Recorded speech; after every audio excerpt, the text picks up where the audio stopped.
warahmatullahi wabarakatuh.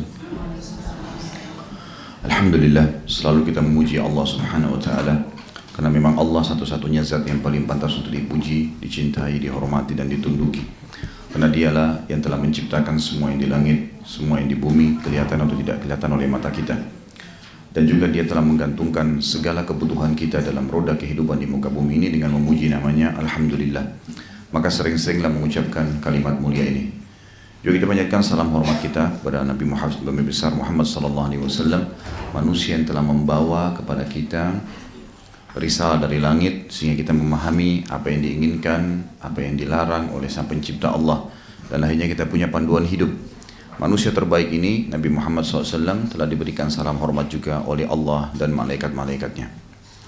Baik, melanjutkan bahasan Riyadhus Shalihin, dan kita masuk pada pagi ini, semoga Allah berkahi, hadis yang keempat yang saya bacakan terlebih dahulu, dan kita masih masuk di bab pertama, masalah niat.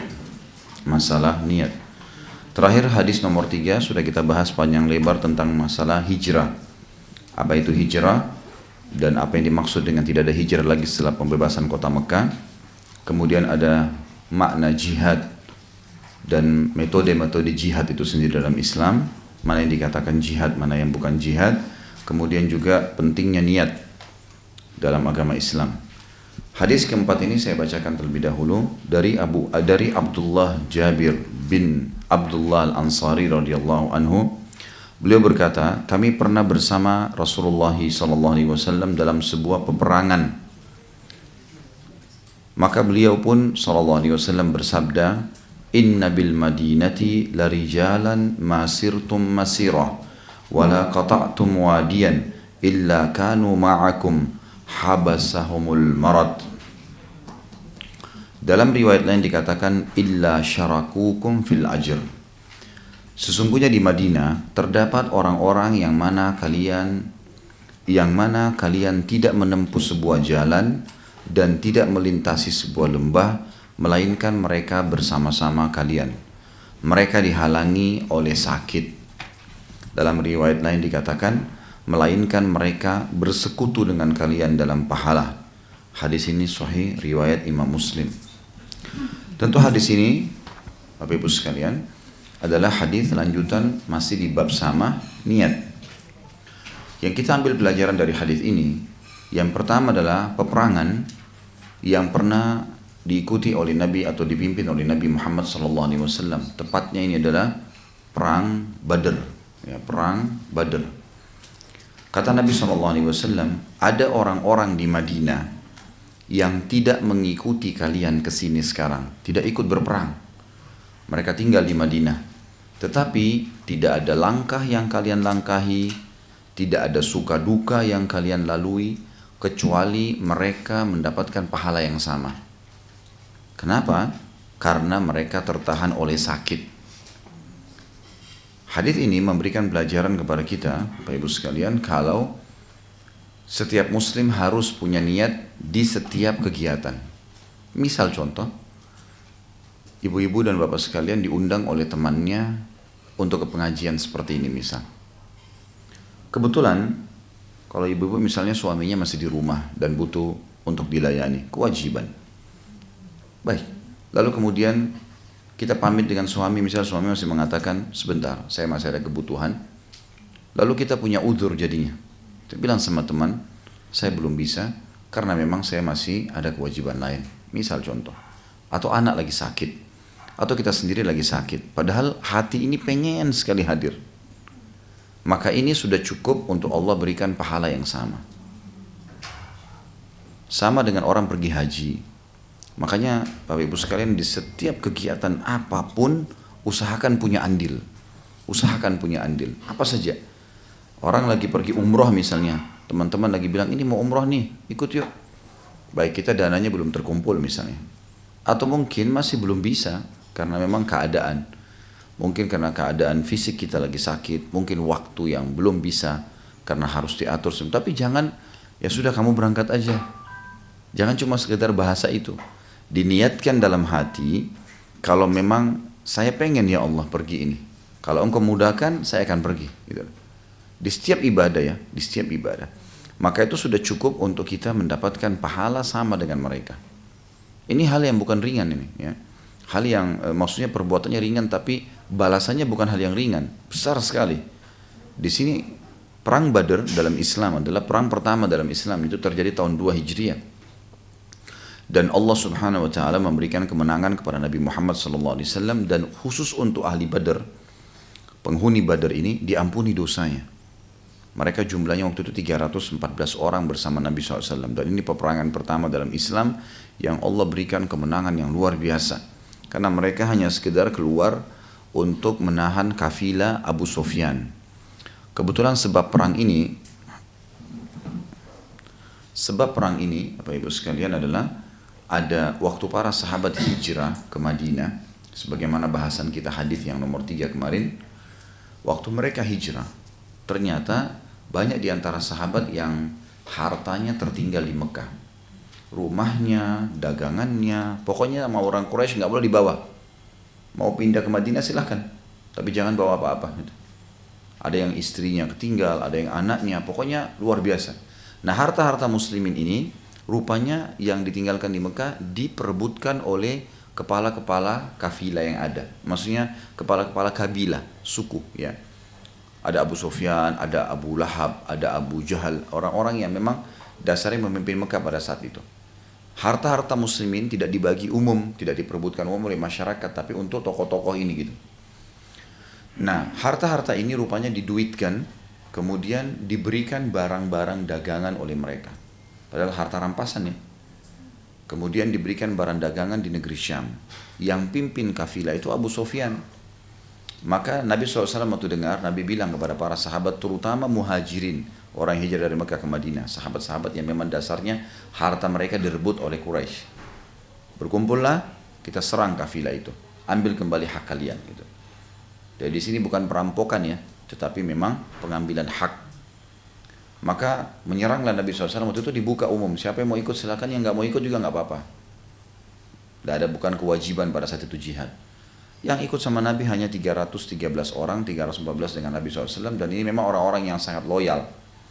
Mereka keluar hanya untuk menghadang kafilah. Menghadang kafilah ini tidak seperti pergi perang ya. Menghadang kafilah itu dijaga oleh 17 orang, 20 orang, tidak sulit mengalahkan gitu. Dan pasukan waktu itu 300 orang, maka sudah sangat cukup. Mereka ada yang tidak pakai perisai, mereka cuma pakai pedang, biasa saja gitu.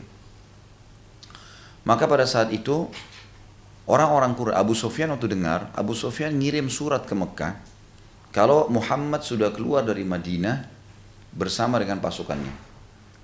Tolong kami. Yang paling besar hartanya di dalam kafilah itu ada 2 orang. Ada Abu Jahal yang namanya adalah Umar bin Amr bin Hisham, tapi diberikan julukan Abu Jahal ya. Kemudian juga ada Umayyah bin Khalaf.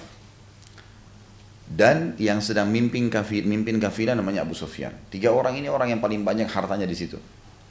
Maka Abu Sufyan ngirim ke Abu Jahal. Abu Jahal itu Raja Mekah. Hai Abu Hakam, julukannya di Mekah Abu Hakam, orang yang bijaksana. Kita disuruh oleh Nabi panggil dia Abu Jahal. Karena bodohnya luar biasa gitu. Masalahnya pada saat itu dia tidak beriman pada risalah Nabi. Padahal dia tahu kebenaran. Kalau dia beriman, satu Mekah beriman. Dia bisa panen pahalanya, tapi dia nggak mau. Karena fanatisme keturunan. Waktu ditanya sama Abu Sufyan, kenapa kau tidak beriman? Kau raja kami. Kata Abu Jahal bilang, dari dulu suku Muhammad sama sukuku bersaing. Sehari buat mereka, sehari buat kami. Mereka buat pasukan untuk membela Mekah, kami buat pasukan. Mereka memberikan makan minum jemaah haji, kami berikan makan dan minum jemaah haji. Sekarang ada Nabi keluar dari sukunya Muhammad, maksudnya Nabi Muhammad SAW. Suku saya nggak ada. Kalau saya beriman pada Muhammad, berarti suku saya dikalahkan. Maka saya tidak akan beriman selamanya sama Muhammad. Kebodohan, fanatisme saja.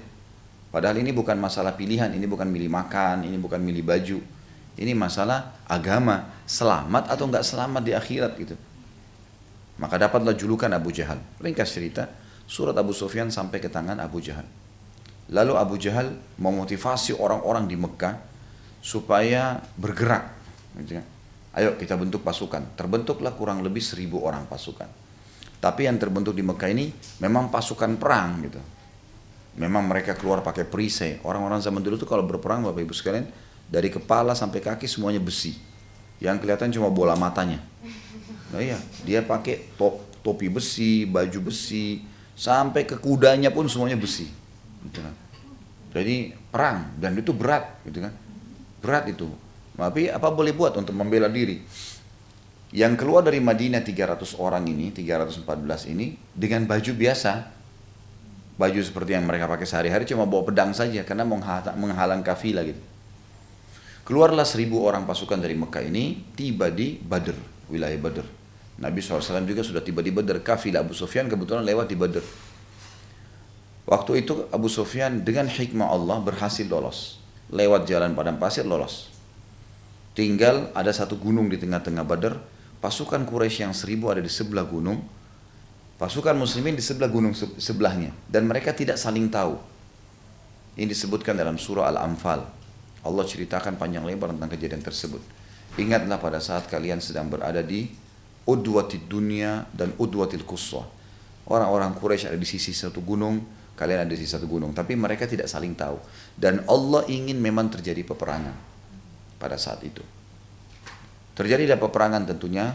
Dari 314 ini tentu panjang lebar ceritanya. Kalau Bapak Ibu ikutin di YouTube tentang Sirah Nabawiyah Perang Badar, saya ceritakan secara rinci bagaimana proses terjadinya perang, siapa yang terbunuh duluan, bagaimana duel di antara mereka, banyak sekali. Tapi yang jelas pada saat itu pasukan muslimin waktu mau perang, Allah Subhanahu wa taala turunkan hujan.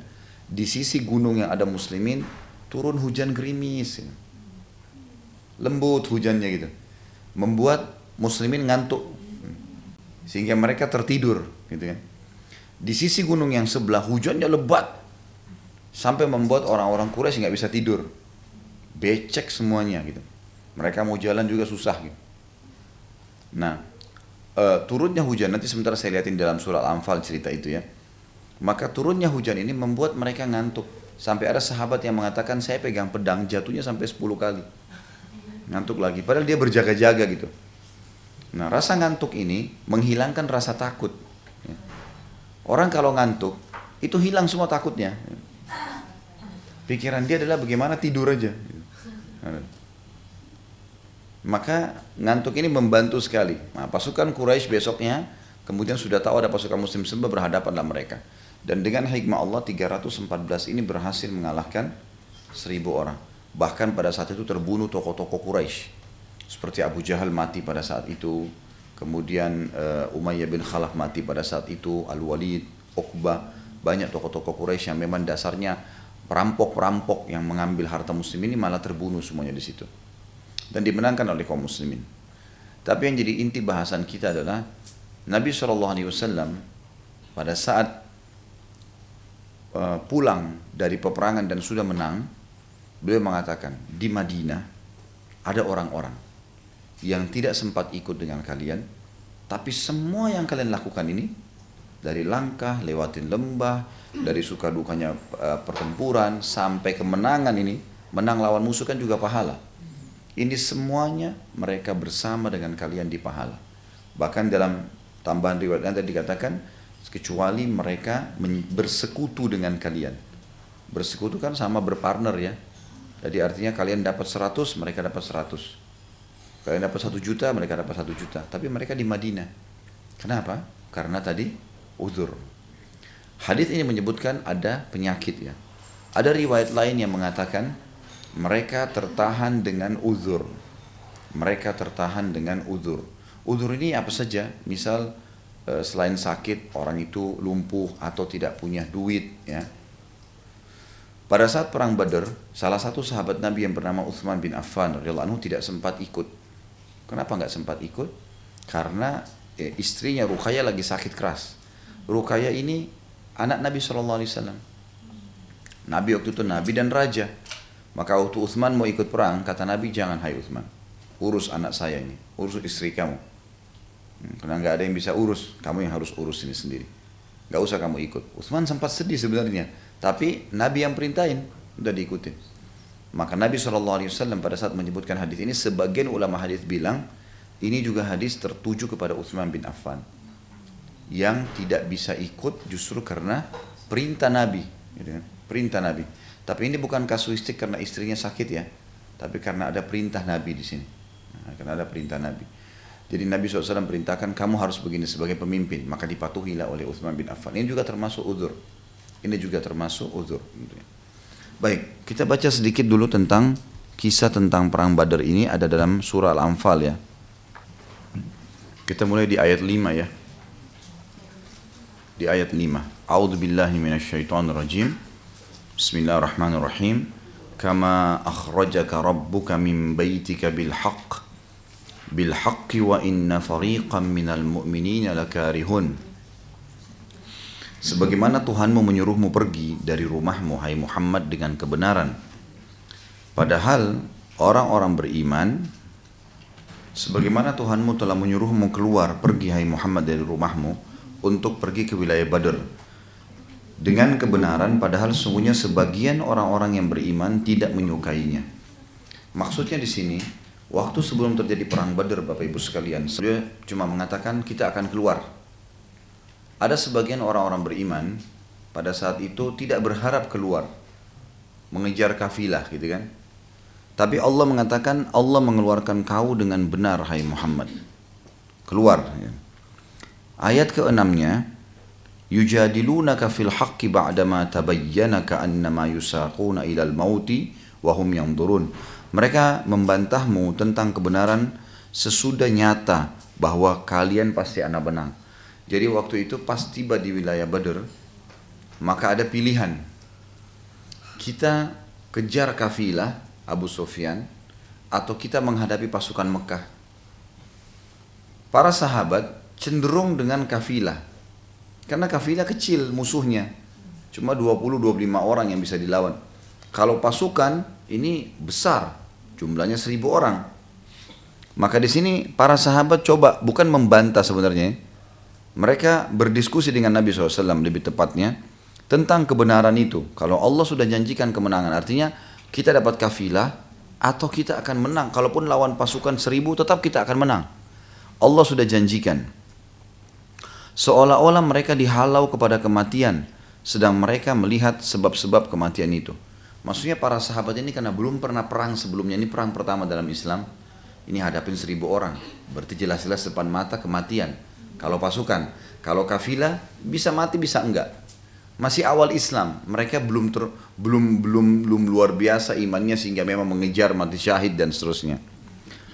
Janji Allah tapi melalui Nabi Muhammad SAW, salah satu dari dua ini kafilah Abu Sufyan atau pasukan yang manapun dihadapin tetap akan menang.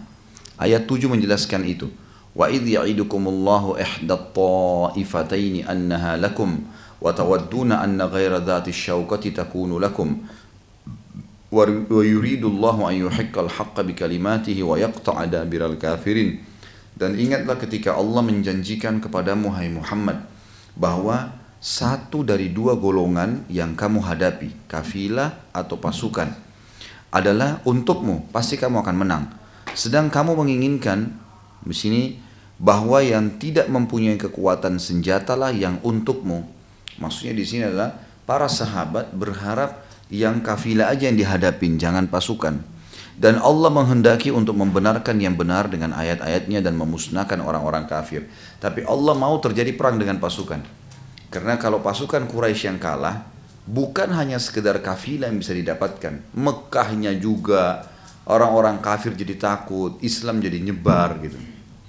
Lalu Allah mengatakan di ayat 8-nya, liyuhiqqal haqqa wa yubtilal batila walau karihal mujrimun. Dan Allah pasti akan menetapkan yang hak. Islam itu yang kamu bawa hai Muhammad akan tetap tersebar dan membatalkan yang batil. Pasti semua syirik dan kekafiran akan terkalahkan walaupun orang-orang yang berdosa atau musyrik itu tidak menyukainya. Waktu itu di perang Badr, Bapak Ibu sekalian, Allah Subhanahu wa taala memberikan pertolongan dengan adanya tambahan pasukan dari malaikat. Pasukan dari malaikat, dan yang turun itu jumlahnya 1000 pasukan dari malaikat. Nanti setelah selesai perang Badar, Nabi Muhammad SAW mengatakan, apakah kalian mau tahu perbedaan antara korban kalian dengan korban malaikat? Kata para sahabat, iya ya Rasulullah. Kata Nabi SAW, kalau kalian lihat orang kafir yang bekas sabetan pedang di lehernya atau di tangannya, itu ada apinya, ada hangusnya, itu dari malaikat. Ya, karena malaikat pada saat menebas itu ada api pedangnya. Dan itu disaksikan oleh banyak orang-orang muslim tentang korban-korban tadi. Kita bacain ayatnya. Ayat 9, "Idz tastaghitsuna rabbakum fastajaba lakum anni mumiddukum bi alfin minal malaikati murdifin." Ingatlah ketika kalian memohon pertolongan kepada Tuhan kalian, lalu diperkenankanlah bagi kalian. Sesungguhnya, kata Allah, aku akan mendatangkan bala bantuan kepada kalian dengan 1000 malaikat yang datang berturut-turut. وَمَا جَعَلَهُ اللَّهُ إِلَّا بُشْرًا وَلِتَطْمَئِنَّ بِهِ قُلُوبُكُمْ وَمَا النَّصْرُ إِلَّا مِنْ عِنْدِ اللَّهِ إِنَّ اللَّهَ عَزِيزٌ حَكِيمٌ. Dan Allah tidak menjadikan itu, mengirim bala bantuan dari para malaikat, melainkan sebagai kabar gembira dan agar hatimu menjadi tentram karenanya. Dan kemenangan itu hanya dari sisi Allah. Sesungguhnya Allah Maha Perkasa lagi Maha Bijaksana. Baik, ayat 11. إِذْ يُغَشِّيكُمُ النُّعَاسَ أَمَنَةً مِّنْهُ وَيُنَزِّلُ عَلَيْكُم مِّنَ السَّمَاءِ مَاءً لِيُطَهِّرَكُم بِهِ وَيُذْهِبَ عَنكُم رِجْزَ الشَّيْطَانِ وَلِيَرْبِطَ عَلَى قُلُوبِكُمْ وَيُثَبِّتَ بِهِ الْأَقْدَامَ. Ingatlah ketika Allah menjadikan kamu semuanya mengantuk. Semua pasukan muslimin 300 itu termasuk Nabi SAW menjadi ngantuk malam itu. Jadi besok akan perang, mereka semua jadi ngantuk. Biasanya orang kalau mau perang besok gak bakal tidur gitu. Tapi ini jadi ngantuk semua, jadi istirahat sehingga energinya jadi full gitu kan. Ingatlah ketika Allah menjadikan kalian semua mengantuk sebagai suatu penentraman darinya. Allah memberikan ketentraman dengan itu. Dan Allah menurunkan kepada kalian hujan dari langit untuk mensucikan kalian. Jadi diturunkanlah hujan gerimis tadi, yang gerimis gitu. Sehingga membuat mereka semua jadi hanyut dengan tidur itu dan merasa nyaman. Dengan hujan itu dan menghilangkan dari kalian gangguan-gangguan syaitan dan untuk menguatkan hatimu atau hati kalian dan memperteguh dengannya telapak kakimu. Jadi rupanya di daerah pasukan muslimin tadi saya bilang karena gerimis, padang pasir itu kan kalau tidak basah maka berat untuk dijalani. Berat. Langkah kaki kita jadi berat. Karena padang pasir itu kena pasirnya. Tapi kalau dibasahin sedikit maka jadi lebih ringan orang jalan. Kalau terlalu banyak air juga jadi becek gitu. Malah jadi longsor gitu kan. Nah di tempat pasukan muslimin turun gerimis ini, membuat tanah itu menjadi lembut gitu. Mereka juga jadi ngantuk, mereka jadi tidur gitu. Sehingga pasukan muslimin mendapatkan ketenteraman malam itu. Sementara pasukan orang kafir turun hujan lebat, membuat mereka nggak bisa tidur malam itu, sumpek, becek semua. Jadi dari pasukan kafir itu waktu mereka jalan, kaki mereka dipenuhi dengan tanah-tanah yang tebal, selain baju besinya. Jadi berat mereka pada saat mau melawan. Jadi 1000 orang itu dikalahkan. Dan banyak sekali tokoh-tokoh Quraisy waktu itu mati, meninggal semua. Gitu. Baik. Allah subhanahu wa ta'ala menceritakan tentang keterlibatan malaikat dan bagaimana malaikat menghukum mereka. Kata Allah, "Idh yuhi rabbuka ilal malaikati anni ma'akum fathabbitul ladhina amanu sa'ulki fi qulubil ladhina kafarur ru'ba fadribu fawqal a'naki wadribu minhum kulla banan." Ingatlah ketika Tuhan kalian mewahyukan kepada para malaikat yang terlibat di perang Badar itu, sesungguhnya aku akan bersama dengan kalian, maka teguhkanlah pendirian orang-orang yang telah beriman. Kelak akan aku jatuhkan rasa ketakutan ke dalam hati orang-orang kafir, maka penggallah kepala mereka dan pancunglah tiap ujung-ujung jari mereka. Ini yang saya bilang tadi, jadi korbannya malaikat itu kelihatan leher orang kafir terpancung, ada luka bakar dan jari-jari mereka terputus semua. Itu yang korban-korban malaikat gitu.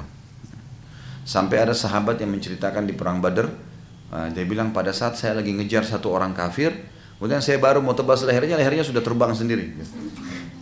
Dia bilang saya nggak tahu nih siapa yang gitu. Setelah peperangan tanya Nabi SAW, Nabi mengatakan itu perilaku para malaikat, gitu kan. Ada malaikat terlibat di situ. Kenapa mereka dihukum seperti itu orang-orang kafir? Di ayat 13 diceritakan, "Dzalika bi annahum syaqqullaha wa rasulahu, wa man yushaqiqillaha wa rasulahu fa innallaha syadidul iqab." Ketentuan itu mereka harus diperangi karena mereka menentang Allah dan Rasulnya, dan barang siapa yang menentang Allah dan Rasulnya maka sungguhnya Allah amat keras siksaannya. Ayat 14, "Dzalikum fadzuquhu wa anna lil kafirina 'adzaban nar." itulah hukuman dunia ditimpakan atas kalian, maka rasakanlah hukuman itu. Sesungguhnya bagi orang-orang kafir masih ada tambahan azab di akhirat nanti. Lalu Allah mengingatkan kepada kita, bagi muslimin yang masuk di medan perang tidak boleh lari. Sifat pengecut, sifat penakut dalam Islam ini tidak ada, dibuang jauh-jauh di lautan. Kalau benar, benar dipertahankan. Pengecut ini haram, dosa besar dalam Islam, tidak dibolehkan. Apalagi kalau sedang berhadapan dengan musuh. Lari dari kancah peperangan adalah dosa besar. Imam Az-Zahabi masukkan dalam dosa besar. Karena Allah bilang, ini dalilnya, ayat 15. Kita kalau berhadapan sama musuh di medan perang, pokoknya mati atau menang. Kita nggak kenal nama kalah, gitu. Karena kalau kita semua terbunuh pun, matinya mati syahid. Atau kita menang, nggak ada kata-kata kalah. Allah berfirman, Ya ayyuhalladzina amanu, idza laqitumul ladzina kafaru zahfan fala tuwalluhumul adbar. Hai orang-orang yang beriman, kalau kalian bertemu dengan orang-orang kafir yang sedang memerangi kalian, di medan perang sedang berhadapan, maka jangan pernah kalian membelakangi mereka. Jangan pernah lari mundur, lawan. Walaupun mereka tuh kelihatan senjatanya canggih, walaupun mereka pasukannya lebih banyak. Selama sejarah jihad, selalu pasukan muslimin lebih sedikit. Selalu senjatanya lebih sederhana. Tapi selalu menang. Gitu. Karena kemenangan bukan di situ, tapi kemenangan di keimanan dan minta tolong kepada Allah SWT. Allah mengancam orang-orang yang lari dari medan perang dengan dosa besar, disebutkan ayat 16. وَمَنْ يُوَلِّهِمْ يَوْمَئِذٍ دُبُرَهُ إِلَّا مُتَحَرِّفًا لِقِتَالٍ أَوْ مُتَحَيِّزًا إِلَى فِئَةٍ فَقَدْ بَاءَ بِغَضَبٍ مِّنَ اللَّهِ وَمَأْوَاهُ جَهَنَّمُ وَبِئْسَ الْمَصِيرُ. Barang siapa yang membelakangi mereka, lari dari musuh-musuh itu, di waktu itu, di kancah peperangan, kecuali berbelok untuk siasat perang, atau hendak menggabungkan diri dengan pasukan yang lain, maka sesungguhnya orang itu kembali dengan membawa kemurkaan dari Allah, dan tempatnya neraka jahanam, dan amat buruklah tempat kembalinya itu. Jadi di sini dimaksud siasat perang. Pernah Khalid bin Walid radhiyallahu anhu, sahabat Nabi, di salah satu peperangan, pasukan muslimin kelihatannya sudah mau kalah. Jumlah pasukan muslim waktu itu sekitar 3.000 orang, kalau tidak salah perang Mu'tah namanya, melawan orang-orang Romawi 250.000. Jadi nggak berimbang sekali. 3.000 lawan 250.000 ini gimana caranya gitu? Secara akal nggak mungkin. Tapi pasukan muslimin menang. Salah satu strategi yang dilakukan Khalid bin Walid adalah pasukan dibagi 100 orang. 100 orang ini disuruh keluar jauh dari kancah peperangan. Kemudian mengambil pelapa-pelapa kurma, daun-daun kurma.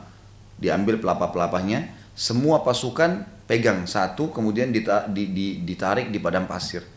Sehingga 100 orang yang datang itu debunya banyak. Dari jauh musuh lihat ini pasukan banyak. Dan memang dia bagi. Kalau 100 datang, 100 grup A datang, grup B pergi. Grup B datang lagi dari jauh, grup C. Jadi pasukan kafir yang 250.000 ini ngelihat, ini pasukan Islam bantuannya datang terus gitu. Padahal sebenarnya bukan begitu, cuma dari 3.000 ini saja. Dibagi 100 orang dengan pelapa kurma, itu contoh. Jadi ini sebenarnya yang dimaksud, kecuali orang yang keluar untuk siasat perang. Tapi kembali lagi gitu, dia bukan meninggalkan kancah ini, tidak masuk murkahnya Allah, atau mau bergabung dengan kelompok yang lain.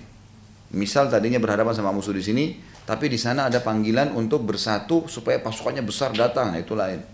Tapi kalau orang pengecut mau lari, maka nggak bisa. Makanya waktu Islam masuk di Spanyol, Tariq ibn Ziyad,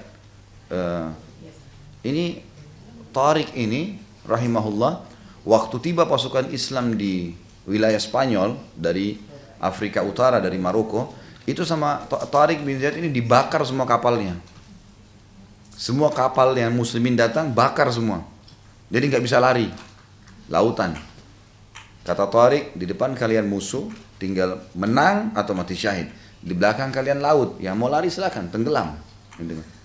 Jadi nggak bisa. Akhirnya mereka maju dan mereka akhirnya menang dalam peperangan itu.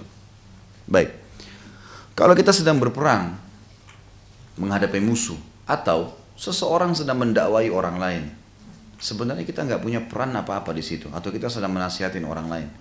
Tugas manusia, Bapak Ibu sekalian, hanya ikhtiar, nggak lebih dari itu. Kita mau makan nih, asam, manis, rasanya pedas. Kita cuma tahu pilih, ikhtiar. Ikhtiar yang selanjutnya ngunyah. Selebihnya nggak ada urusan kita. Hah? Ibu-ibu yang milah mana jadi kotoran, mana jadi nutrisi tubuh? Enggak. Kita cuma tahu ikhtiar, pilih yang kita suka, makan. Enggak lebih dari itu. Titik, selesai. Selebihnya Allah yang kelola di badan kita. Ini jadi kotoran, ini jadi energi. Tinggal Allah kasih rasa mules, buang tuh yang nggak bagus, keluarin. Simpel sekali, manusia dimanja sekali. Hanya itu saja. Sama dengan segala hal, ikhtiar.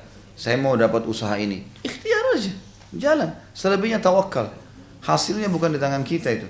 Nanti ada konsumen datang, konsumen beli, itu nggak ada urusan. Yang penting kaidahnya, relnya benar. Modalnya halal, produknya halal, sistemnya halal, tawakal kepada Allah. Ikhtiar saja. Tugas kita cuma itu.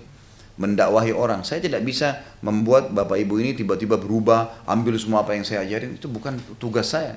Tugasnya Allah itu. Allah masukin ke dalam hati mau diamalin, itu ibu sendiri yang beruntung dan bapak sendiri yang beruntung, gitu kan.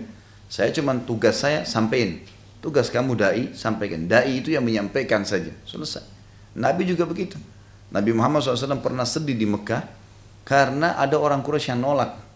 Allah mengatakan, innaka la tahdi man ahbabt walakin Allah yahdi man yasha. Kau tidak bisa berikan hidayah siapa yang kau inginkan, hai Muhammad. Tapi Allah memberikan hidayah siapa yang dia inginkan. Itu bukan di tanganmu, gitu. Tugas kita cuma ikhtiar.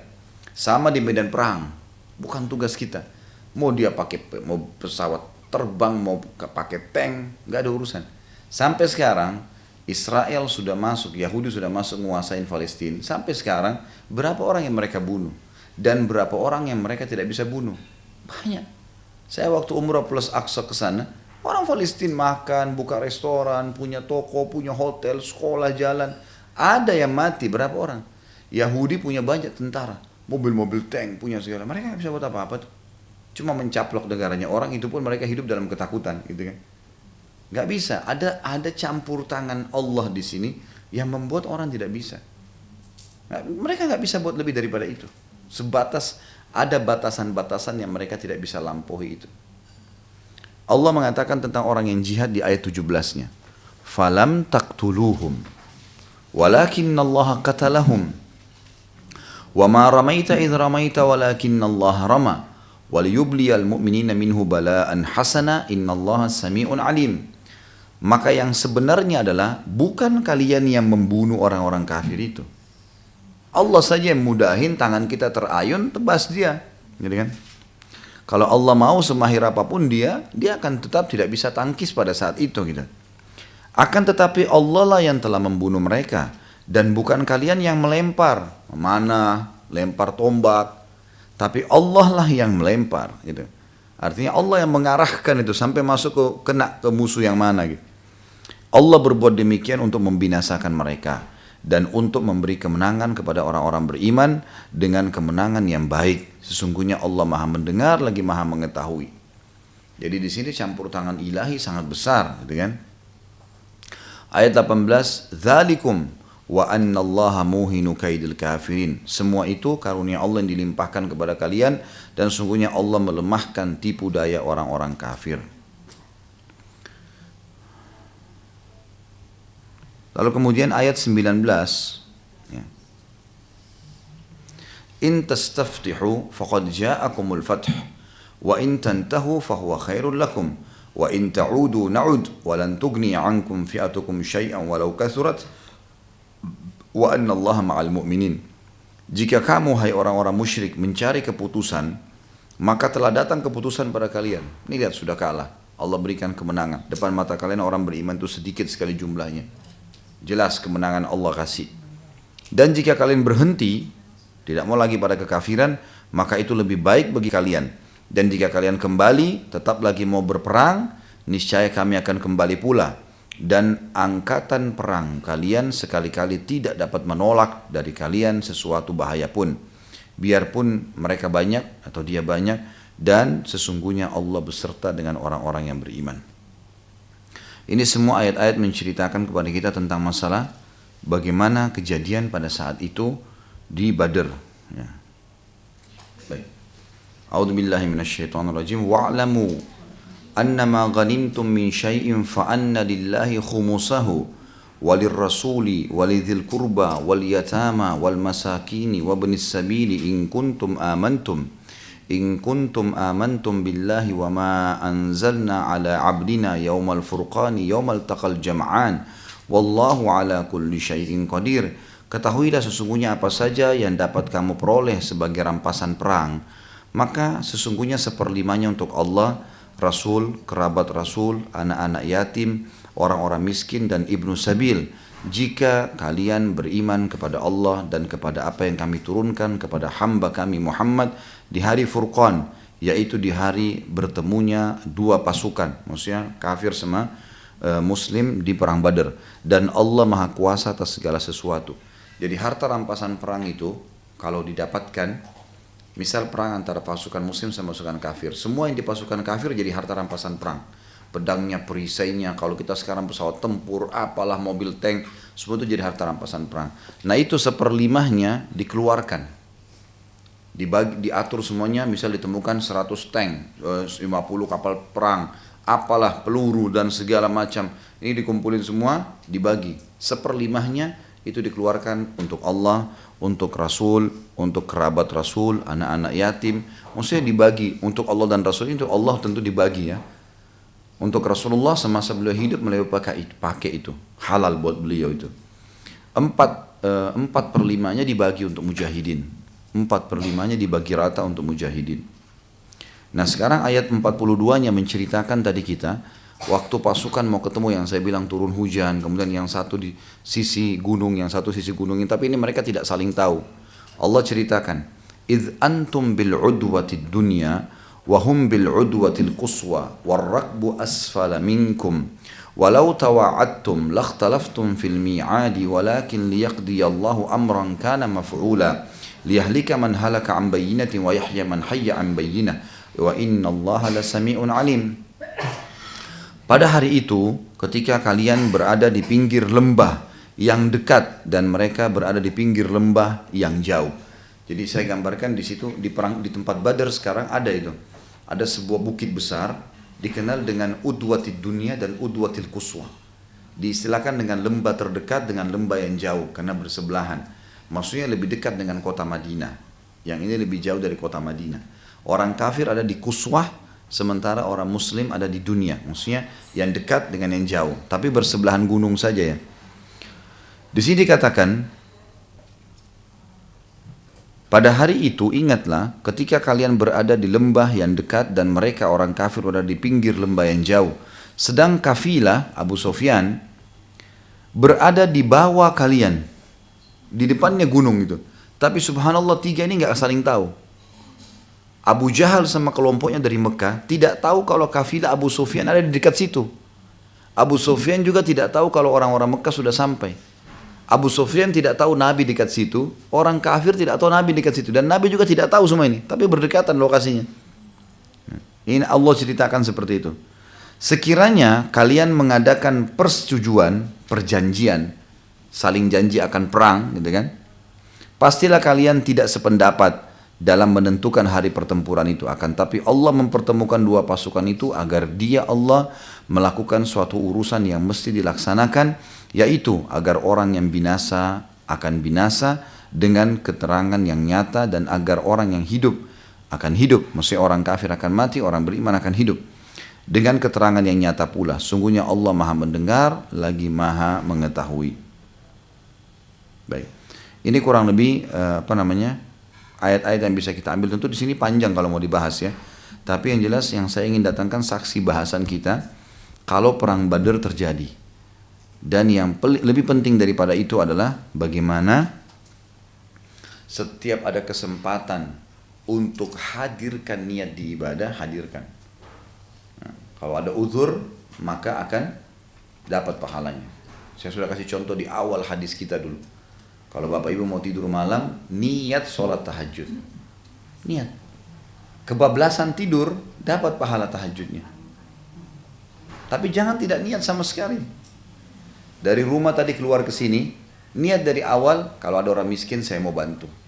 Enggak dapat orang miskin itu, dapat pahalanya. Tapi jangan begitu dapat orang miskin, tidak sedekah ya. Karena harus sesuai dengan niat, benar dijalankan gitu. harus benar-benar dijalankan. Jadi niat ini penting, makanya sebagian ulama salaf mengatakan, saya berharap memiliki niat di setiap ibadah, walaupun saya tidak bisa melakukannya.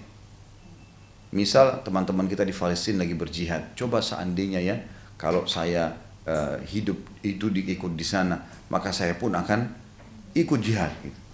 Waktu saya bimbing umroh, saya sempat bisikkan kepada jemaah-jemaah saya sempat mengatakan pada mereka ini, kan banyak di Indonesia ini kita takut ya, takut ke Palestina karena takut perang, takut ini semua tidak benar beritanya itu, banyak nggak benar, itu direkayasa. Gitu. Pada saat pergi ke sana nggak ada apa-apa, artinya ada keributan, tapi keributan ini jadi kalau meja ini Palestina, yang udah dicaplok oleh Israel ini barat, timur, utara, tapi ada di tengah-tengah. Israel ini sekarang di tengah-tengah wilayah Palestina itu yang belum bisa direbut, itu namanya Gaza. Itu yang selalu kita bilang jalur Gaza itu di tengah-tengah. Dan memang orang Yahudi sampai sekarang nggak bisa. Banyak sekali informasi sana kalau mereka mendekat, mereka melihat ada pasukan putih yang menahan, mereka mendengar suara-suara gemuruh kuda yang banyak. Ketakutan sendiri orang Yahudi gitu. Yang orang-orang beriman tidak tahu itu, ya. Orang-orang beriman tidak tahu itu. Jadi anak-anak di Gaza itu kalau pulang sekolah, SD, SMP, SMA, mereka juga punya fakultas kuliah, ada yang jadi dokter, ada yang macam-macam. Mereka tetap berjalan. Itu habis sekolah, pakai imamahnya, tutup mukanya, ambil satu botol air mineral, pegang Quran, pergi ke puing-puing yang sudah hancur, jaga-jaga, ribat namanya. Jadi kerjanya mereka begitu, sekolah, aktivitas, ribat gitu. Kalau ada yang mati syahid, mereka takbir semua, Allahu Akbar, beruntung nih masuk surga gitu-gitu. Nah, ya. Nah ini Gaza, wilayah Quds, wilayah yang ada Masjid Aqsa, itu yang sudah dicaplok sama orang-orang Yahudi. Tapi di situ umat Islam hidup. Waktu kami ke sana itu nginap di hotel-hotel orang Islam gitu. Orang Muslim di situ tetap mereka sekolah. Kita ke Masjid Aqsa jalan kaki aman-aman saja. Toko-toko banyak yang jual sepatu, jual baju, orang-orang Palestina banyak di situ orang Muslim. Bahkan waktu kami masuk ke Masjid Aqsa, memang di depan Masjid Aqsa itu pintu gerbangnya ada tentara Yahudi. Tapi di dalam ada tentara Palestina. Orang Yahudi nggak bisa masuk ke dalam masjid. Mereka ribut kalau masuk gitu. Jadi sebenarnya aman. Nah, banyak informasi yang dibuat. Saya baru tahu kemarin ternyata orang-orang Yahudi sengaja menginformasikan. Kan mereka nguasain media ya. CNN dan semuanya ini kan memang punya mereka yang. Maka mereka informasikan di sana itu ribut, di sana gini supaya umat Islam tidak datang. Karena makin banyak kita datang, makin kuatkan semangatnya orang Palestina itu. Waktu ketemu sama kami itu sampai dipeluk, jazakallah khair datang ke sini gitu. Kedatangan kamu saya sini sudah cukup. Loh kalian di sini bagaimana? Kami alhamdulillah turun temurun, makan, minum. Bahkan populasi manusia Israel 1, Palestina 3. Sekarang ini makin memuncak, entah kenapa dengan hikmah Allah, hampir setiap wanita melahirkan di Palestina kembar. Iya. Terakhir itu ada yang melahirkan perempuan umurnya 23 tahun, suaminya 25 tahun. Tahun pertama menikah melahirkan 6 anak kembar laki-laki semua. Ya, ada fotonya ada. Terus tahun depannya gitu kan, hamil lagi dengan hikmah Allah 6 lagi anak laki-laki. Jadi dalam 2 tahun itu 12. Tidak usah dibayangkan. Ini kejadian di sana. Baik, intinya Allah Subhanahu wa taala dengan kemahakuasaannya memberikan kemenangan-kemenangan dan sampai sekarang mereka tidak bisa buat apa-apa.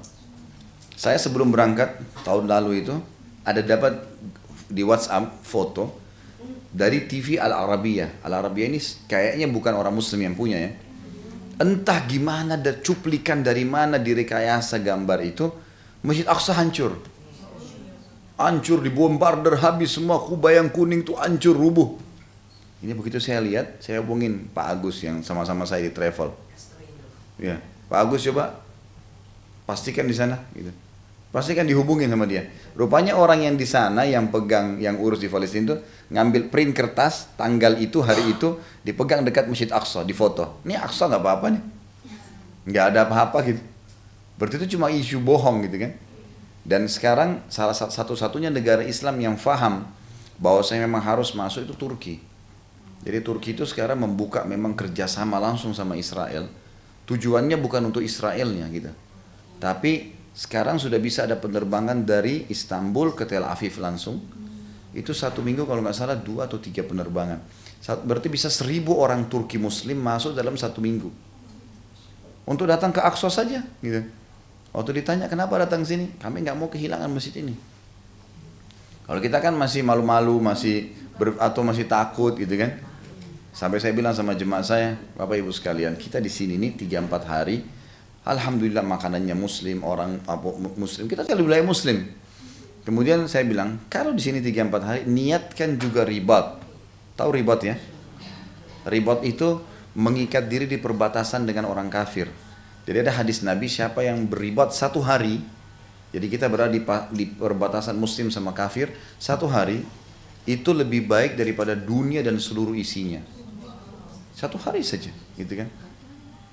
1 hari ribat di jalan Allah lebih baik daripada dunia dan seluruh isinya, gitu kan? Kemudian ada hadis yang lain, tidak akan disentuh api neraka, ya, tidak akan disentuh api neraka 2 telapak kaki yang tersentuh medan perang, debu medan perang. Jadi kalau lagi pas memang ada keributan pun, ada debunya menyentuh telapak kaki kita tidak akan disentuh oleh api neraka. Fadilahnya banyak, nanti ada bab jihad di sini ya, kita akan bahas khusus itu. Tapi yang jelas, ini yang perlu kita garis bawahi, tidak ada apa-apa sebenarnya. Dan fadilah Masjid Aqsa itu terlalu besar untuk kita tinggalkan hanya karena takut. Seperti misalnya hadis, kalau Bapak Ibu ikutin di YouTube ada ceramah saya itu khusus masalah Aqsa, ya. Saya tidak tahu teman-teman kemarin di Bandung waktu tabligh akbar itu sudah upload atau belum. Aqsa, Palestina dan Aqsa yang terlupakan. Waktu itu saya sempat bahas panjang lebar tentang fadilah. Di antaranya ada hadis Sulaiman alaihissalam, kata Nabi SAW, waktu akan membangun Masjid Aqsa, renovasi, karena kan yang bangun Ibrahim alaihissalam. Setelah Masjid Haram Mekah dibangun, 40 tahun setelahnya dibangunlah Masjid Aqsa. Gitu. Maka pada saat datang cucu kesekiannya Nabi Ibrahim, Sulaiman alaihissalam, dibangun renovasi. Maka Sulaiman meminta kepada Allah, kata Nabi SAW, 3 hal pada saat itu. 2 sebelum dibangun masjid, 1 sudah dibangun masjid. Yang sebelum dibangun masjid, Sulaiman minta agar semua keputusan dia di kerajaannya disetujui oleh Allah. Jadi walaupun wahyu belum turun, apa yang beliau sampaikan kalau ada yang bertanya, itu sudah sesuai dengan hukum Allah. Dan Allah kasih. Yang kedua, minta kerajaan yang tidak layak untuk orang sesudahnya. Dan Allah juga kasih Sulaiman. Setelah renovasi masjid selesai, maka Sulaiman minta yang ketiga, dan ini yang perlu kita garis bawahi. Kata Nabi SAW, Sulaiman minta agar tidak ada orang yang datang ke masjid ini, Masjid Aqsa, sholat 2 rakaat saja. Karena Allah, kecuali diampuni dosanya seperti baru dilahirkan oleh ibunya. Dan Allah kabulkan. Ini nggak ada di Masjid Haram, nggak ada di Masjid Nabawi ini. Pengampunan dosa 2 rakaat seperti baru dilahirkan oleh ibu, ini nggak gampang. Ini hanya didapat kalau haji mabrur ya. Kan kata Nabi SAW, siapa yang haji tidak rafath, tidak mengucapin kalimat-kalimat syahwat sama lawan jenisnya, tidak fusuk, menyentuh secara fisik, pegang-pegangan atau ciuman dan seterusnya, tidak jidal, tidak berdebat-debat di musim haji, maka dia pulang seperti baru dilahirkan oleh ibunya. Itu hanya itu kalau haji 5 hari panas, capek, ini bisa didapatkan dengan 2 rakaat sholat di Masjid Aqsa. Itu kan luar biasa ya. Kemudian ada pahalanya. Hadisnya berbunyi, kata Nabi SAW, sholat di Masjid Haram Mekah 100.000 pahala. Sholat di masjidku ini 1.000 pahala. Ada riwayat tambahan, ini memang masih diperselisihkan para ulama tentang kesahihan tambahannya, tapi ulama masukkan karena ada hadis banyak mendukungnya. Dan sholat di Masjid Aqsa sama dengan 500 pahala. Ada hadis yang lain, sholat di masjid, waktu Nabi SAW, beberapa sahabat berdialog tentang berapa besar sih pahalanya sholat di Masjid Aqsa. Maka mana lebih afdal, Masjid Nabi atau Masjid Aqsa? Lalu kata Nabi SAW, sholat di masjidku ini 4 kali lipat dibandingkan Masjid Aqsa. Gitu kan? Kalau hadis yang pertama kita pegangin sholat di Masjid Nabi 1.000, berarti Aqsa 250 kan gitu. Kemudian kata Nabi SAW, tapi ketahuilah Aqsa itu sebaik-baik tempat sholat. Dimanapun kalian temukan kesempatan sholat di masjid itu, sholatlah. Sampai kata Nabi SAW, seseorang memiliki tanah di sana sebesar tali kekangan unta. tali kekangan unta itu pendek ya, hanya untuk mengikat mulutnya.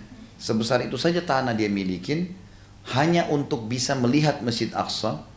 Itu sebidang tanah seperti itu lebih baik daripada dunia dan seluruh isinya.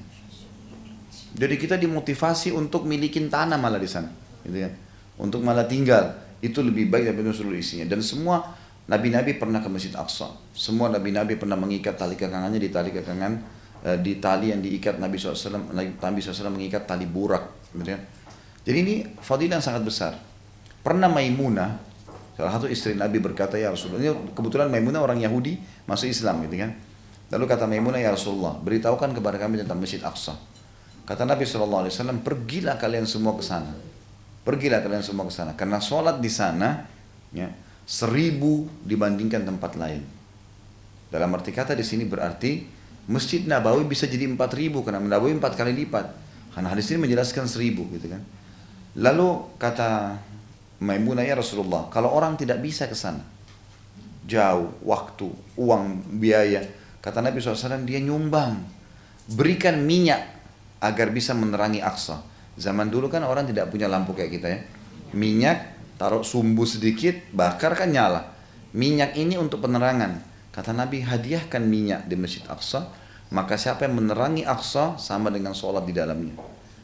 Jadi saya bilang sama jemaah saya, itu di Masjid Aqsa itu di dalam kotak, di kotak itu ada dekat mihrab, kotak khusus pemerintahan Palestina buat untuk bangun masjid. Ini Bapak Ibu sekalian tinggal nyumbang langsung, nggak pakai nyumbang lagi melalui LSM nih. Udah dapat pahala pengampunan dosa seperti baru dilahirkan oleh ibu, bisa 1000 kali lipat, gitu kan. Kemudian juga kita bisa menyumbang langsung.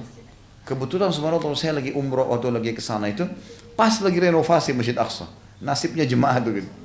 Ini lagi renovasi nih kebetulan, kasih nyumbang deh cepat gitu. Maka nyumbang, dan orang-orang sana nggak mau nerima. Saya ke imam masjidnya nih, terima, dia nggak mau, enggak. Kalau untuk masjid masukin langsung di kotak. Gitu kan.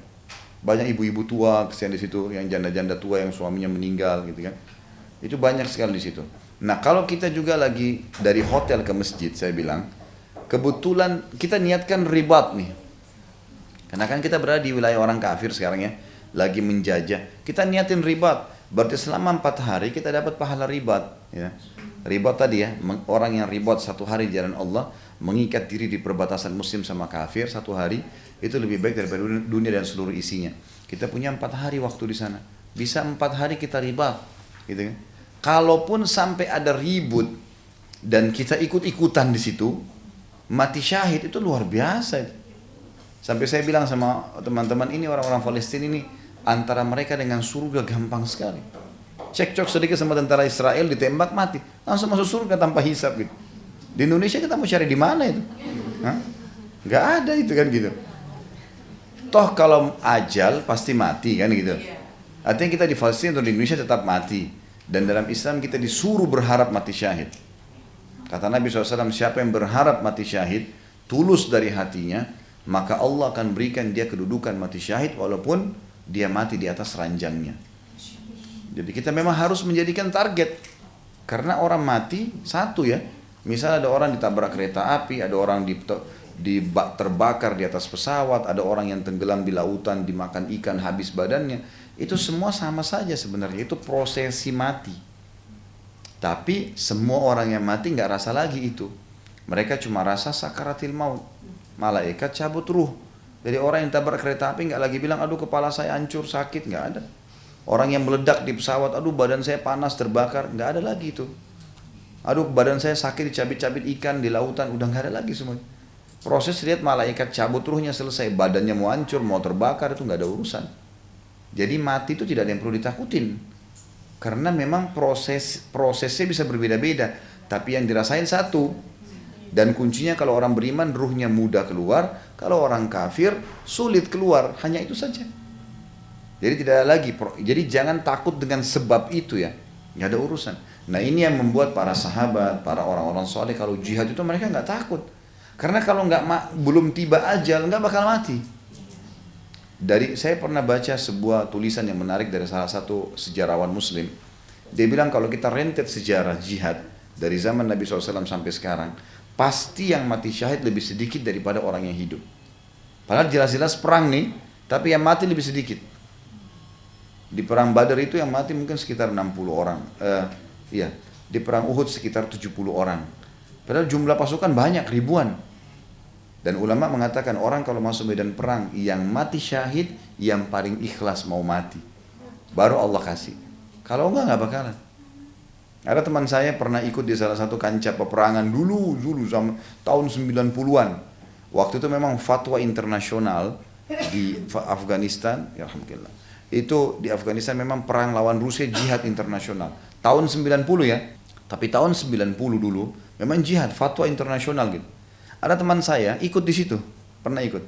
Dia bilang, untuk saya cerita masalah mati syahid, dia bilang, saya pernah di salah satu parit di kancah, ini peluru sudah seperti hujan di atas kepala kita nih. Orang lagi perang.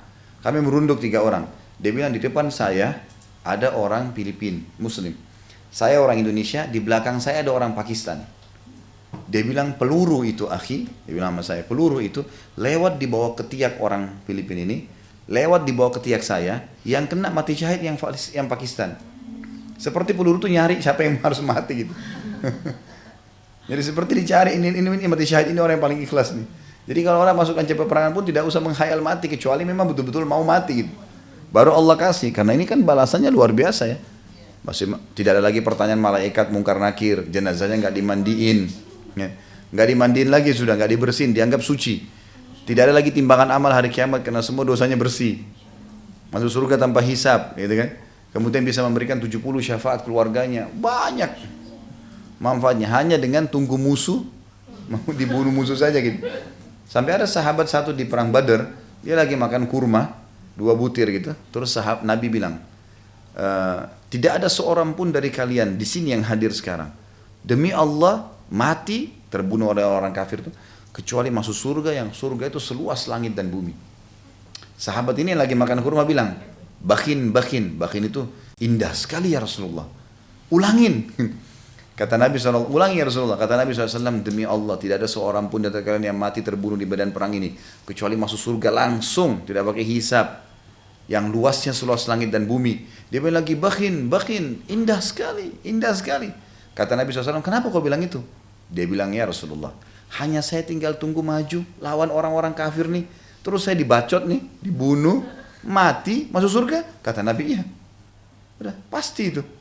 Maka dia bilang, kalau begitu itu yang saya bilang bakin ya Rasulullah, indah sekali. Maka dia makan kurma, baru dia gigit kurmanya 2 butir kan sebentar makan kurma 2 butir, maksudnya dia habisin dulu. Terus dia bilang, innaha lahayatun tawilah, kalau saya habisin 2 butir ini masih panjang. Dibuang sama dia, langsung dia masuk perang gitu, sampai terbunuh mati syahid gitu. Jadi prinsip dasar orang beriman jelas.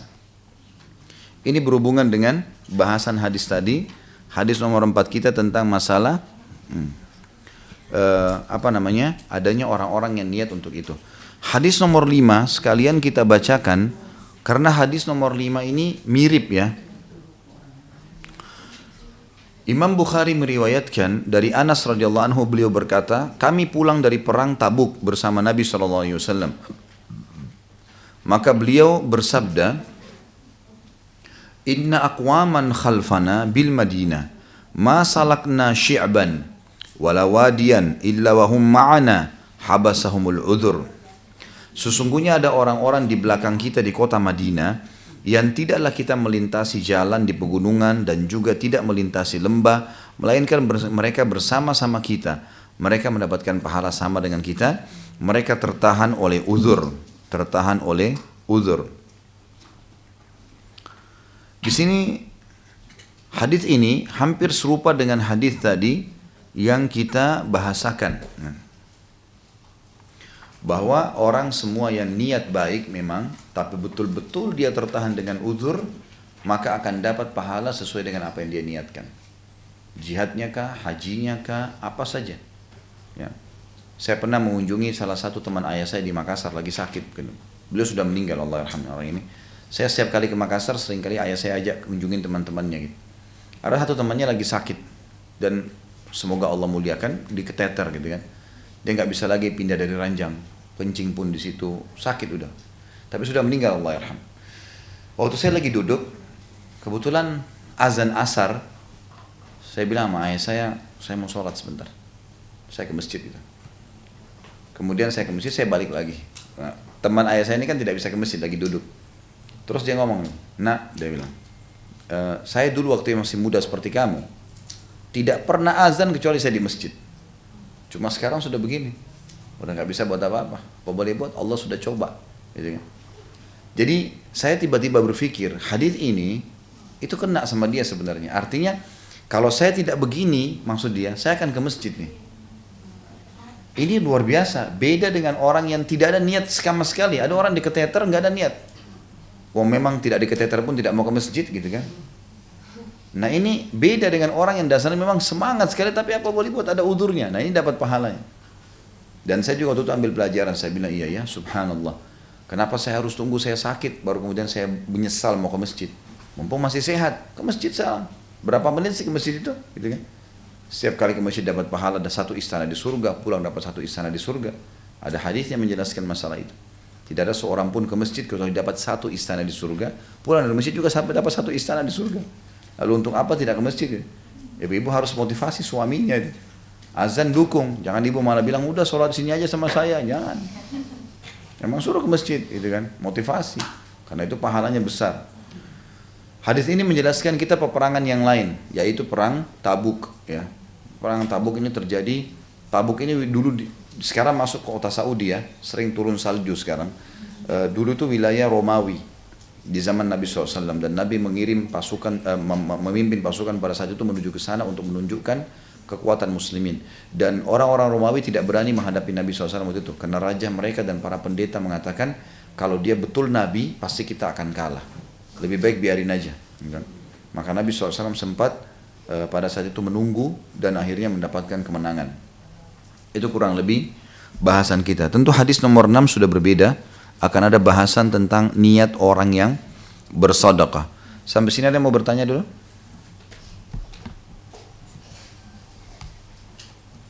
Masya Allah, sudah pintar semua. Alhamdulillah, syukur. Itu kalau misalnya kita niat terus, tapi kita belum bisa ngajarin, nggak apa-apa ya? Nggak masalah, asal benar-benar begitu. Iya, niat untuk tahajud tapi ketiduran terus.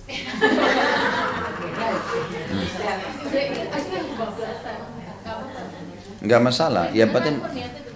Jadi gini, setiap niat, setiap amal yang paling tahu kita sama Allah. Kita bisa menipu orang lain ya, tapi sama Allah nggak bisa. Itu tidak mungkin. Jadi kita sendiri. Jadi, tentu saya ajarkan dulu kiatnya. Bagaimana caranya supaya bangun. Jadi selalu harus, kita itu malas mengerjakan satu perbuatan karena nggak punya ilmunya. Kita nggak punya ilmunya gitu. Ibu malas mau masak apa masakan A misalnya, karena kita belum tahu resepnya. Kalau tahu resepnya, udah tahu rasanya, oh banyak orang yang suka rupanya, kan jadi semangat kan gitu. Jadi ilmu itu penting. Nah banyak orang malas haji, malas sedekah, malas sholat malam, malas sholat duha, karena tidak tahu ilmunya. Coba baca 5-6 hadis tentang sholat tahajud. Di buku ini ada, dibuka nanti, fadilah-fadilah sholat malam. Dapat apa saja sih? Gitu. Dan puncak dari sisi ibadah, puncak ibadah seorang hamba kepada Allah, kalau dia mengejar targetnya. Jadi Bapak Ibu misal di sholat malam, bolehkah saya sholat malam itu supaya doa saya diijabah? Jawabannya bukan cuma boleh, memang harus begitu. Karena Nabi SAW yang bersabda kalau tertinggal sepertiga malam, 4-5 jam sebelum subuh. Kalau sekarang mulai jam 1 lah ya. Bangun siapapun, kalau tertinggal sepertiga malam, Allah turun ke langit bumi, lalu bertanya kepada para malaikat, ada yang bertaubat? Ada yang mau minta maaf nggak? Saya maafin. Ada yang punya hajat nggak? Saya sampaikan. Saya berikan. Ada yang minta tolong nggak? Saya tolong. Jadi ada sesuatu yang kita dapatin. Nah kalau orang bangun untuk mengejar itu, justru itu puncak ibadah. Beda dengan orang cuma sekedar bangun, ya karena temannya ajak atau pasangannya ajak gitu. Cuma sebatas itu. Lain. Dengan orang mengejar target. Mengejar target ini adalah puncak ibadah. Nah coba baca 5-6 hadis tentang sholat malam sebelum tidur. Insya Allah bangun, kita tahu apa yang dijanjikan. Gitu kan? Ini biasa bahasa ceramahnya fadilah. Di buku Riyadhus Shalihin ini memang kita banyak belajar masalah fadilah nanti. Makanya semua di sini kita temukan ada fadilah sholat malam, ada fadilah sholat duha, ada fadilah sedekah, ada fadilah haji umroh, ada fadilah bakti sama orang tua. Fadilah ini adalah janji positif Allah di ibadah itu, yang akan membuat kita termotivasi nanti. Baik, bagaimana kalau orang niat memang terus belum bangun? Ada kiat yang kedua. Kiat yang kedua adalah wudu sebelum tidur. baca doa kalau mau tidur, selalu baca doa, gitu kan? Selalu baca doa. Kata Nabi SAW, siapapun yang bersuci, tidur dalam keadaan suci ya, berwudu, maka Allah akan utus malaikat tidur bersamanya, ada di sebelahnya. Bagaimana Allah alam? Setiap kali dia bergerak, malaikat itu mengatakan, ya Allah ampunilah dia. Dan malaikat itu akan membangunkan dia. Kaget bangun. Nah, ada hadis yang lain juga berbunyi, kata Nabi SAW, kalau seseorang di antara kalian akan tidur, dia akan diikat oleh syaitan dengan 3 ikatan. Di wajah, di perut, dan di kakinya. Kalau dia bangun, terkaget saja nih. Kemudian dia berzikir, baca doa bangun tidur, terlepas ikatan pertama. Kalau dia wudu, perhatikan ya, ini berentet. Bangun, zikir kepada Allah, langsung wudu. Ngantuk iya, semua orang ngantuk. Coba langsung bangun wudu. Wudu ini melepaskan ikatan kedua. Kalau dia sholat, terlepas ikatan ketiga. Apa kata Nabi SAW? Engkau akan temukan orang itu paling bahagia di hari itu. Walaupun cuma 3 jam tidur, ceria, idenya banyak. Itu kata kuncinya tuh. Tapi kalau kita dibangunkan sama Allah, ada orang sampai 2 kali, 3 kali bangun. Tapi sengaja ditutup matanya gitu. Nah ini mendukung syaitan, jangan. Bangun sholat. Gitu. Baik bangun jam 1, bangun aja. Nanti ngantuk, enggak usah sholat lama-lama. Adaptasikan diri dulu. Kan sudah langganan Indonesia, nggak usah diajar inna a'taina wal asri, sudah langganan gitu kan. Bacalah itu. 2 rakaat dulu misalnya, 4 rakaat, istirahat lagi nggak apa-apa. Yang penting dia sudah berjalan, merutinkan sesuatu, jadi membiasakan sesuatu, nanti akan jadi sebuah tradisi, gitu kan. Agama ini memang harus ditradisikan, jangan dibalik ya. Jangan tradisi diagamakan. Kita harus menjadikan agama sebagai tradisi. Jadi pola makan, pola hidup lah ya, gaya hidup, kemudian apalagi pendapatan, semua pergaulan ini harus agama yang kita jadikan sebagai tradisi kita. Ya. Kalau misalkan pahalanya sama nggak sih kalau kita tahajud tapi nggak tidur? Misalnya bisa kalau tidur Beda pahalanya. Beda pahalanya. Boleh orang tahajud tanpa tidur, boleh. Tapi kalau tidur lebih afdal. Ya. Ya. Makanya Bapak Ibu juga harus garis bawahi, nggak boleh begadang kecuali darurat ya. Ya, itu memang Imam Abu Dawud dalam sunannya menyebut khusus bab namanya bab nahi anis samr, larangan begadang. Begadang itu secara medis nggak sehat. Orang yang selalu tidur lebih cepat, habis isya tidur, itu coba diteliti deh, pasti pendapat medis semuanya sehat. Bangun jam 3, itu sehat itu, sehat. Dibandingkan orang buang-buang waktu sampai jam 12, sampai jam 1. Dan jangan selalu mengirim sugesti negatif ya. Misal gini, saya nggak bisa tidur. Bahasa saya nggak bisa tidur, itu yang membuat dia nggak bisa tidur itu. Sugestinya begitu. Sama kalau Bapak Ibu mau puasa, kan niat itu sama dengan sugesti. Saya niat puasa, saya sugesti puasa. Saya akan puasa besok. Nanti sampai azan kuat tuh. Karena memang kita sudah kirim sinyal di otak kita, otak kirim ke seluruh tubuh kita, seperti itulah. Jadi jangan niatnya nggak benar. Saya kayaknya kalau mau tidur ini sugestinya bisa bangun nggak ya? Kan jadi kayaknya saya nggak bisa bangun deh. Belum terbiasa, nggak. Insya Allah saya akan bangun. Sugesti niatnya di situ. Insya Allah bangun. Nah kalau bangun jam 1 malam misalnya, coba bangun sholat setengah jam aja deh. Insya Allah setengah jam cukup lah ya. Untuk 2 rakaat inna a'taina wal asr tadi itu bisa. Tapi lagi kalau Allah kalau falak tabbat yada wattin, ya yang sudah dihafal coba 8 rakaat. Ringan kok itu.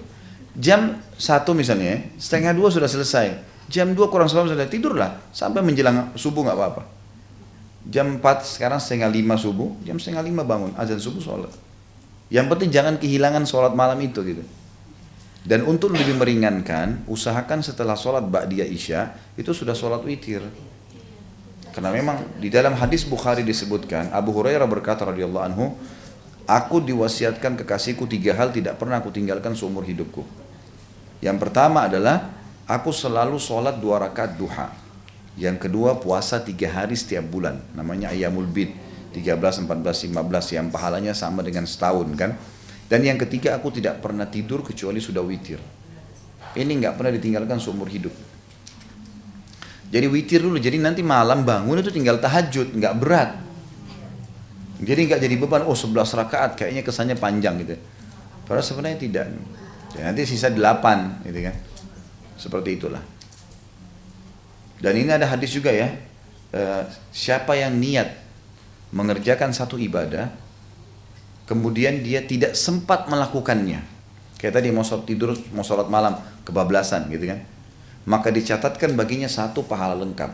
Satu pahala lengkap sholat malam tadi. Orang mau haji nggak jadi, karena ada udurnya, dapat satu pahala lengkap gitu kan. Pokoknya selalu ibadah tuh diniatin dalam hati.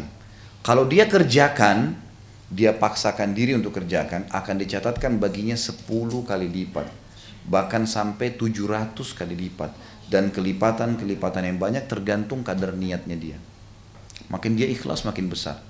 Jadi kalau kita niat saja dapat satu, bangun 700 kali lipat loh ini. Bukan main-main ini, bukan cuma 2 kali lipat misalnya, ini 700 kali lipat atau kelipatan-kelipatan yang banyak.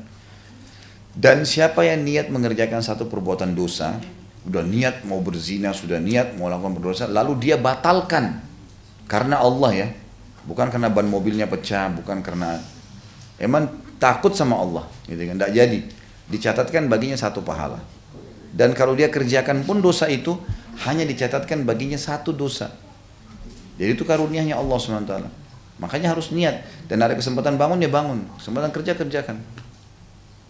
Ada lagi? Jangan dipaksain bertanya ya. Kalau nggak ada nggak apa-apa, bagus malah. Berarti udah pintar gitu. Kalau misalnya kita mengakhirkan waktunya, iya, misalnya kan sekarang ini kan subuh 4:30 lewat ya, kadang kita bangun jam 4 kurang 15 misalnya, atau nggak mungkin subuhnya agak lebih sebelum 4:30. Nah itu gimana? Ada anunya nggak time limit? Azan subuh, iqamah subuh malah. Iqamah subuh.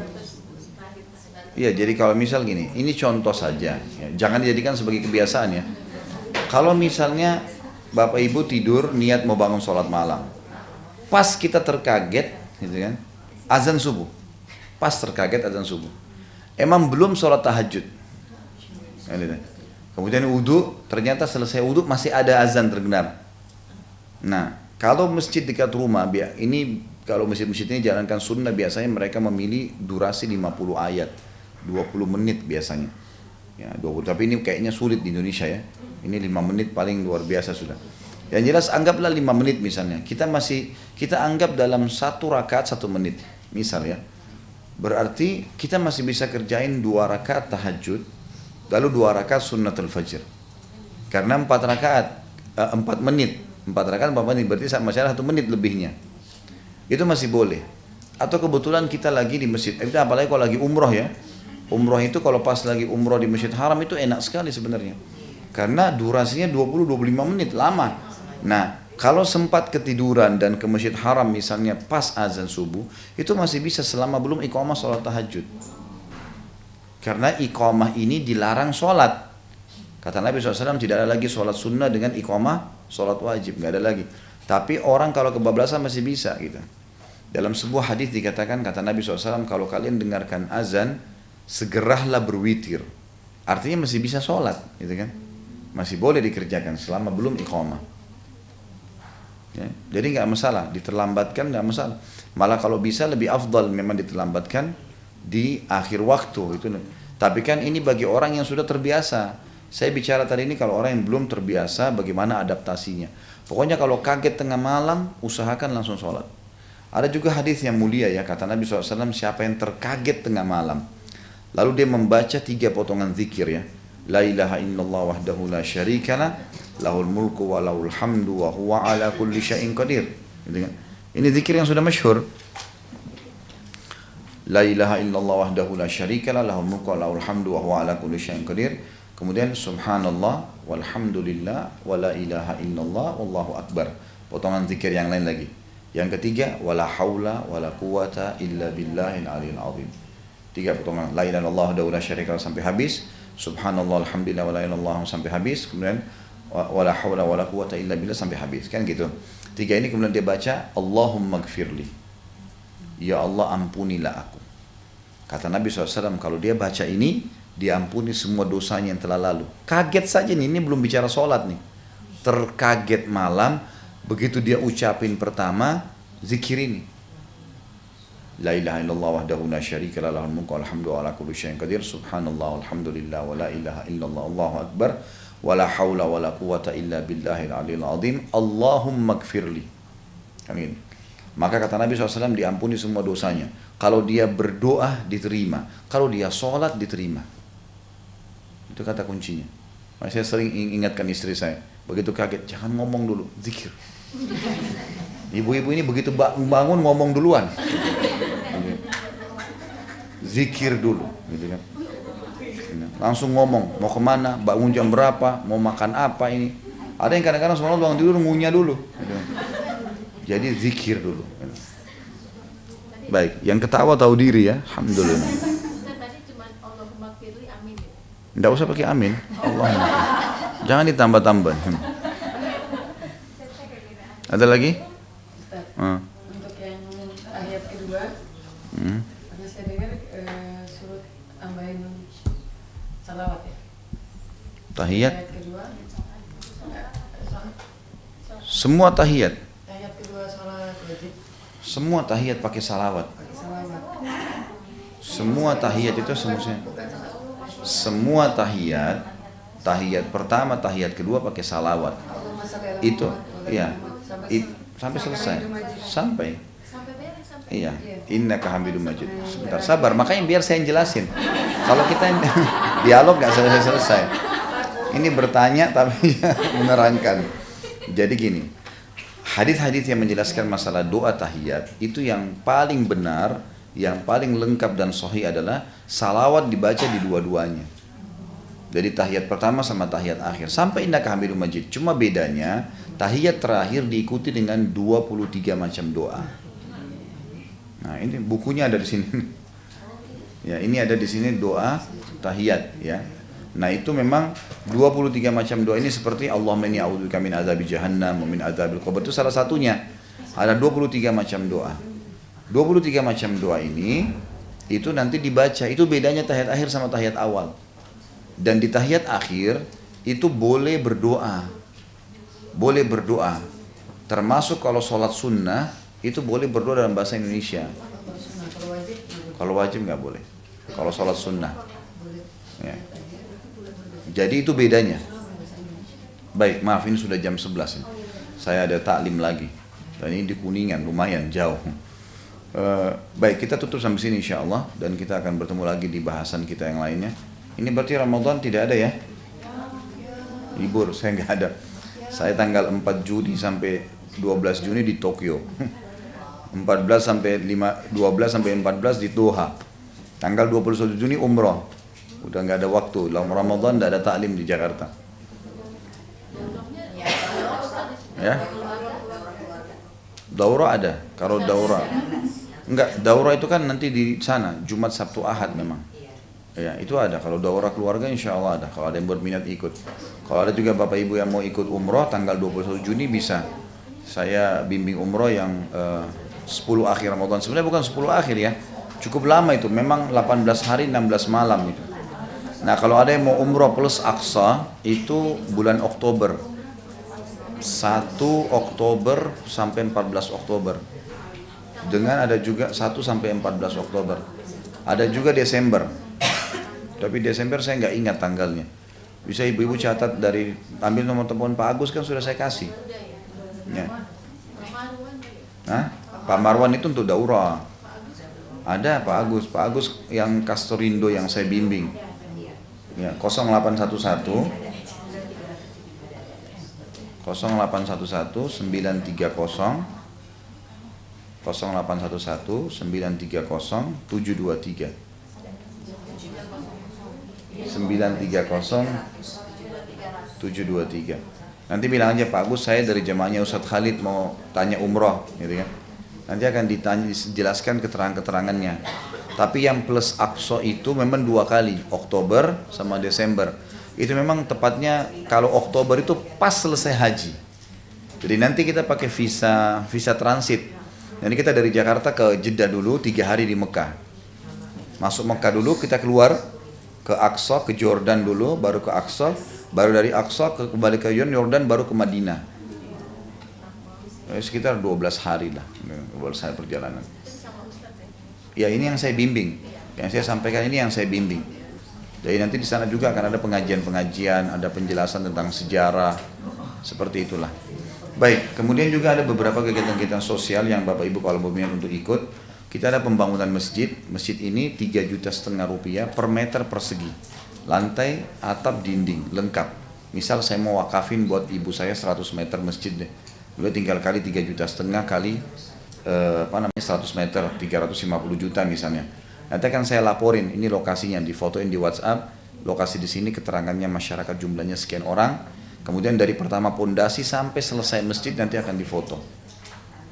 Ada pengadaan dispenser buat masjid, ada pengadaan AC, ada perbaikan tempat wudhu dan WC, gitu kan. Semua berhubungan dengan masjid dah, atau renovasi masjid secara umum.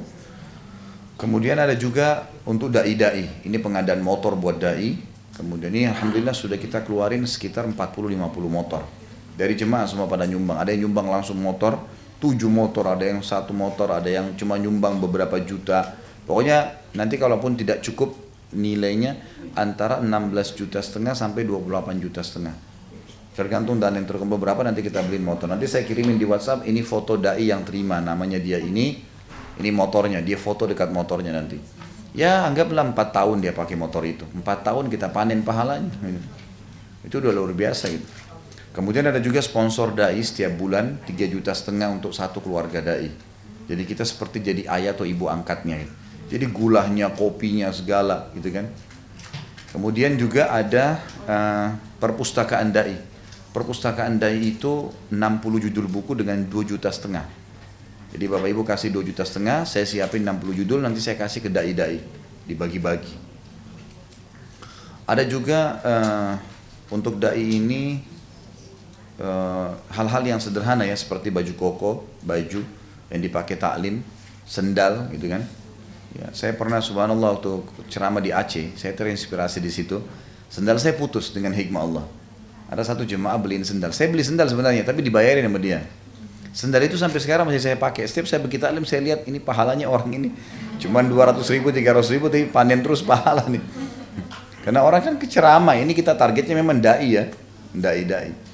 Kemudian ada pengadaan motor, selain motor ada juga pengadaan mobil. Karena ada yang memang rezekinya lebih besar, dia mau belikan mobil. Ya kita minimal city car. City car itu 125 juta kalau sekarang ya. Nah, oke, kita bisa. Atau ada juga pengadaan rumah. Pengadaan rumah untuk dai-dai itu juga lebih dikembangkan lagi. Sehingga target saya sih lebih besar, ada satu komplek, nanti misal 15 rumah, semuanya dai gitu.